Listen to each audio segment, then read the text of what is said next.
Well, when I got to Vietnam, I literally expected to be welcomed with open arms by the people of Vietnam. I had in my head the black and white newsreels I had seen on the Walter Cronkite 20th Century show of the American troops rolling through villages in France and being showered with wine and flowers and kisses. And as we were driving down, a guy from the battalion I was assigned to picked me up in a jeep at Da Nang, and we had to drive the 20 miles to where my battalion was located. And I really was disappointed that there weren't people standing along the road waving to me and, you know, offering me flowers and things. I really expected to be greeted with open arms as a liberator, and it was as though I was invisible, as though I didn't exist. And that was a little perplexing. Moreover, it was, they looked funny and they acted funny. I mean, just riding along in this Jeep the first day I got there. They lived in little straw huts, and they had animals in their backyards, and they weren't like us. They smelled bad. The whole country smelled bad. It could smell it. It would. It hurt, the nose, and that was disturbing. And then I was there for about, on the third day I was there, this guy who had picked me up in the Jeep, a corporal, who I was ultimately going to replace. He and I were in the battalion intelligence section. We were sent down to the tractor park, the amphibious tractor park, to meet a bunch of detainees. It was our responsibility to take care of prisoners, and detainees were a classification of civilians. They were not combatants. They were, they could be detained for questioning. That's how they were, why they were called detainees. And Jimmy and I went down there to Track Park, and two tractors came in. They had a whole bunch of Vietnamese up on top. High, flat-topped vehicles about 8 or 9 feet tall, and as the tracks wheeled into the park, the Marines up on top immediately began hurling these people off. They were bound hand and foot so that they had no way of breaking their falls. And they were old men, women, children, no young men. And I couldn't believe these guys were treating these people this way. And I turned to Jimmy and said, I grabbed him by the arm and said, what are these guys doing? These are, we're supposed to be helping these people. And Jimmy turned to me, and he looked at my hands on his arm. I sort of took them off, and he said, Ehrhardt, you better keep your mouth shut until you know what's going on around here. And I think it was at that point that I realized things were not quite what I was expecting. It went downhill from there.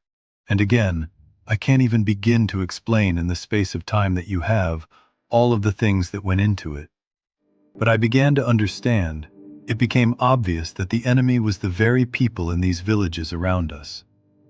We were in a very heavily populated area at that time. They were the enemy, or at least, the enemy was out there somewhere, and we couldn't tell one from another. And day after day, our patrols went out and we ran into snipers, and mines, and snipers, and mines, and snipers, and mines. I saw 4 armed enemy soldiers the first 8 months I was in Vietnam. And yet our battalion during that same period of time sustained 75 mining and sniping incidents per month, over half of them resulting in casualties. This is for a unit of about 1,000 men. But there was no one to fight back at, and you begin to think, these people are the enemy. They're all the enemy.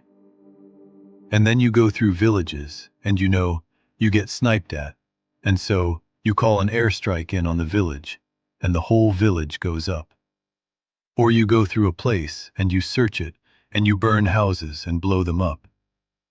The common perception, the notion I heard when I was in high school was, it was the Viet Cong terrorized the Vietnamese population, forced them to fight against the Americans on the pain of death.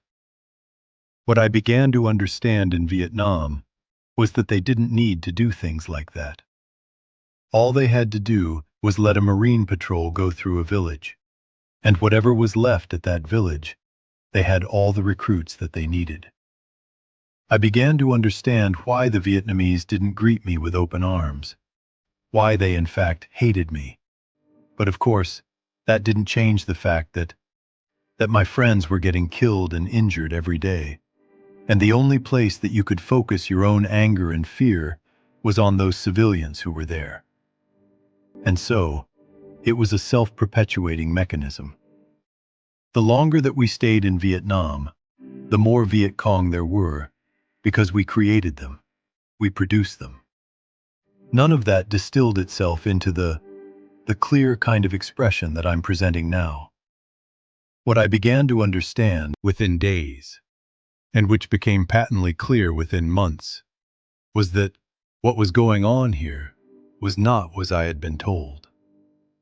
What was going on here was nuts, and I wanted to get out. I knew if I were still alive on March the 5th, 1968, they'd stick me on an airplane in Da Nang. We used to call it the Freedom Bird, and I could fly away and forget the whole thing.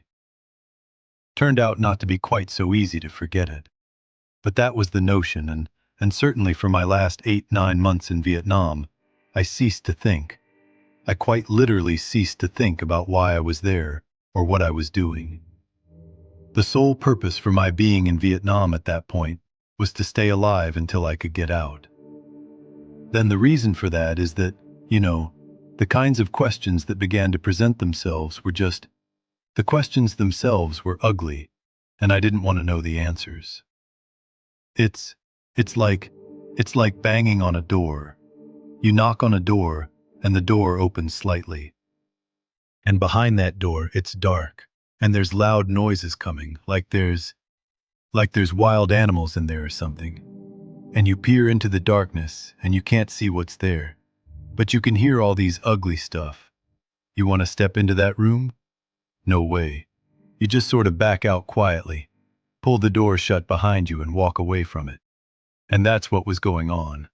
The questions themselves were too ugly to even ask, let alone if I had to deal with the answers. Now, part of what was going on is said, I could not have made sense of what I was seeing and doing in Vietnam because I did not have a full deck of cards. I needed to have an understanding of the political, historical realities that brought us to Vietnam before I could make sense of what I was seeing. I began to acquire the other cards in the deck during the 3 years or so after I got back from Vietnam. But while I was there, nothing made sense. Because I kept trying to, play this game with 27 cards instead of 52 cards. And it kept not coming out right, and I didn't know why. All I knew was that it was nuts, and it became clear within 3 or 4 months that my reasons for being in Vietnam were not clear. I mean, this notion of defending the people against these invaders from North Vietnam, the people hated me. The Vietnamese people hated me. And that was perfectly clear. I mean, the people didn't say good morning to you. People didn't. People hated me. I know that some other people's experience was different. But in my own experience, the Vietnamese people hated me. And I gave them every reason to hate me.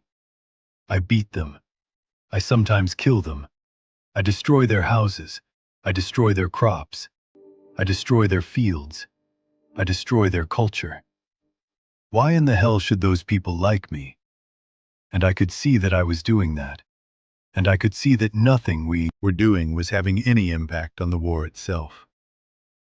Now, the funny thing about Vietnam is that I was getting Time magazine every week. It came in the mail. I could read about my war even as I sat in the middle of it. And I would read about what Lyndon Johnson would say, and what McNamara would say, and what Russ would say.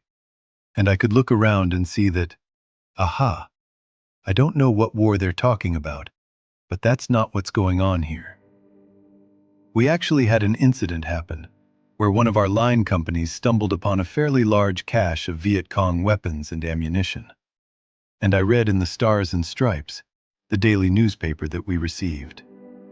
This little action actually made it into the papers, and we read that we had set the Viet Cong effort back by at least 4 months in our area.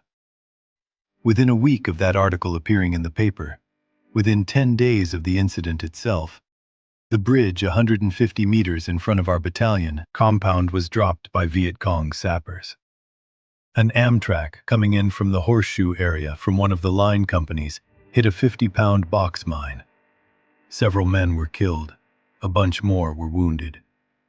A patrol out of Phuc Track Grid was ambushed. Several people were killed. Several people were wounded.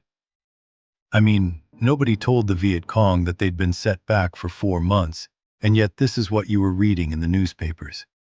This is what you were being told back in the United States. I could see that the war went on day after day after day, interminably at the same pace, no matter what we did. I'm wasting your film. When I left Vietnam, at the time, I was in the midst of the battle for Hue City during 10th, 1968, February 68. And I had been up in the city for 2.5, 3 weeks. And I knew that my day was coming, but I wasn't sure when. And at that point, we weren't thinking about things like that. And we were in the middle of a low-key firefight. We were exchanging fire with some guys across the street from us, along the northeast section of Hue City. What was left of my unit, the scouts, about 6 of us, and a jeep comes hauling up the street along the river, and whips into this little compound where we were, and says, "Ehrhardt, the orders are in. Let's go." It's a lieutenant, my boss. And I didn't exactly stand up, but I immediately began to strip off my gear and distributed to the other guys who were there. And said, "So long, see you back in the world." Got on the jeep. The last thing I saw of those guys, they were laying down, covering fire for us. We burned our way back down the street. There was a chopper sitting on the LZ. I got on the bird. I was up 3,000 feet above Hue City. 10 minutes after, I knew I was on my way out, and went through some processing. They yanked me out early because one of my older brothers by this time had arrived in Vietnam, and they arranged for me to spend a couple of days with him. And when I got back in early March, came in at night, went through more processing, place called Treasure Island in San Francisco Bay, and then I was free to go. And still had time at the Marines. I had a month's leave, basically, before I had to report to another duty station in North Carolina. And I got a taxi, and there I was, my first view of the United States. And I could hardly wait. And it was absolute impenetrable fog. We came across the Oakland Bay Bridge, couldn't see 10 feet, couldn't see anything. Got to the airport, there was part of what affected my coming back. I was happy to be alive. I was excited. But at the same time, I was very ambivalent. I was afraid, partly because I had a girlfriend when I went over there. And in September, 8 months after I was there, I got a Dear John letter from her. And I kept hoping that I'd be able to fix this up once I got back. And I did not know what kind. And that woman, that girl, had become the focus of my life while I was in Vietnam. She had ceased to be a real person. She'd become this icon. And then, of course, she had she'd take a hike. But you can't just let go off of a vision like that, of the thing that has kept you going. So, I was scared about all that. I didn't know what I was going to find when I got back. Finally got back to the East Coast.